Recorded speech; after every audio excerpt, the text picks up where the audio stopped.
श्री सीताराम। शिखावस्थी के चैनल में आप सभी का स्वागत है। मैं हूँ शिखावस्थी।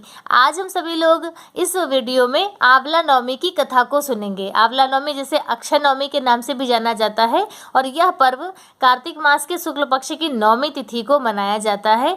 इस दिन आंवले की वृक्ष की पूजा करते हैं, परिक्रमा करते हैं, अन्न दान करते हैं और स्वयं भी वृक्ष की छांव में बैठकर भोजन करने का भी विधान है। स्कंद पुराण के अनुसार जो लोग इस तरह के कार्य करते हैं तो उन्हें समस्त सुख समृद्धि का आशीर्वाद प्राप्त होता है, उनके घर में सुख शांति संपन्नता आती है। और इसके साथ ही आप जो भी पुण्य कर्म उस वृक्ष के नीचे करते हैं, आंवले के वृक्ष के नीचे करते हैं, तो आपको एक एक पुण्य फल कोटि गुना पुण्य फलों की प्राप्ति कराएंगे। तो चलिए आंवला नवमी की कथा को सुनते हैं।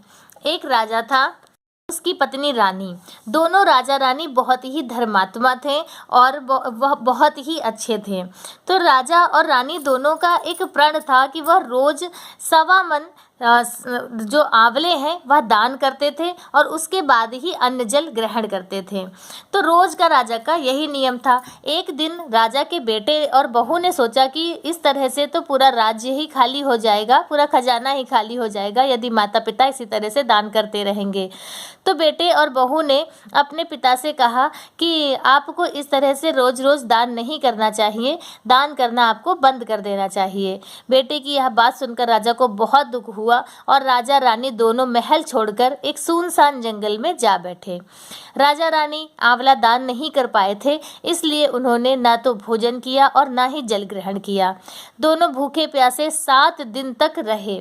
7 दिनों तक जब वह इसी तरह से भूखे प्यासे ही रहे, तब भगवान ने सोचा कि यदि मैंने इनका प्रण नहीं रखा और इनका सत्य नहीं रखा तो इनका जो विश्वास मेरे ऊपर है वह विश्वास उनका टूट जाएगा। तो इसलिए भगवान ने जंगल में ही महल, राज्य, बाग बगीचे सब बना दिए और ढेरों आंवला के पेड़ भी लगा दिए। सुबह जब राजा रानी उठे तो उन्होंने देखा कि जंगल में उनके राज्य से भी बड़ा दुगना राज्य बसा हुआ है। राजा रानी से कहने लगे कि रानी देख, मैंने तुमसे पहले ही कहा था, सत मत छोड़े सूरमा, सत छोड़ा पत जाए, सत की छोड़ी लक्ष्मी फिर मिलेगी आए। आओ नहा धोकर आंवला दान करें और भोजन करें। राजा रानी ने आंवला दान करके फिर भोजन किया और खुशी खुशी उसी जंगल में दोनों रहने लगे। उधर आंवला देवता का अपमान करने और अपने माता पिता से बुरा व्यवहार करने के कारण जो बेटे बहू थे राजा के, वो उनके बहुत ही बुरे दिन चालू हो गए, बहुत ही बुरे दिन आ गए थे। राज्य दुश्मनों ने छीन लिया, दाने दाने को वो मोहताज हो गए और काम ढूंढते समय अपने पिताजी के ही राज्य में वह आ पहुँचे।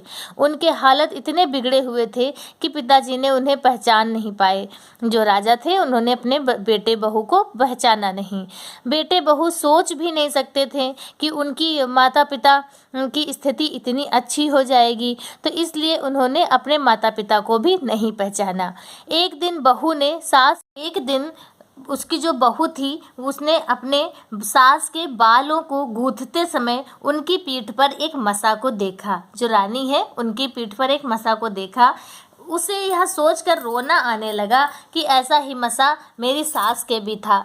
हमने ये सोचकर उन्हें आंवले दान करने से रोका था कि अगर इसी तरह वह दान करती रहेंगी तो हमारा सारा धन ही नष्ट हो जाएगा। आज वे लोग कहाँ होंगे मालूम नहीं। यह सोचकर बहू को रोना आने लगा और उसके आंसू टपक टपक कर सास की पीठ पर गिरने लगे। रानी ने तुरंत पलट कर देखा और पूछा कि तुम क्यों रो रही हो। उसने बताया, आपकी पीठ जैसा मसा मेरी सास की पीठ पर भी था। हमने उन्हें आंवले दान करने से मना कर दिया था, इसलिए वह घर छोड़कर चले गए। तब रानी ने उन्हें पहचान लिया, सारा हाल पूछा और उसने अपना सारा हाल बता दिया।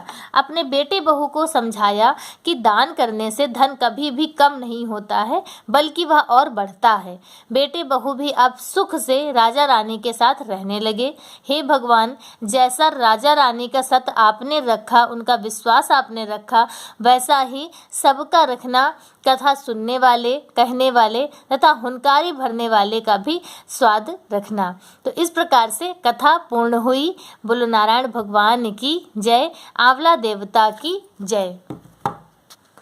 तो इस प्रकार से आज की कथा पूर्ण हुई। कथा कैसी लगी कमेंट करके जरूर बताइएगा। मिलते हैं किसी दूसरे वीडियो में दूसरी जानकारी के साथ। तब तक के लिए श्री सीताराम।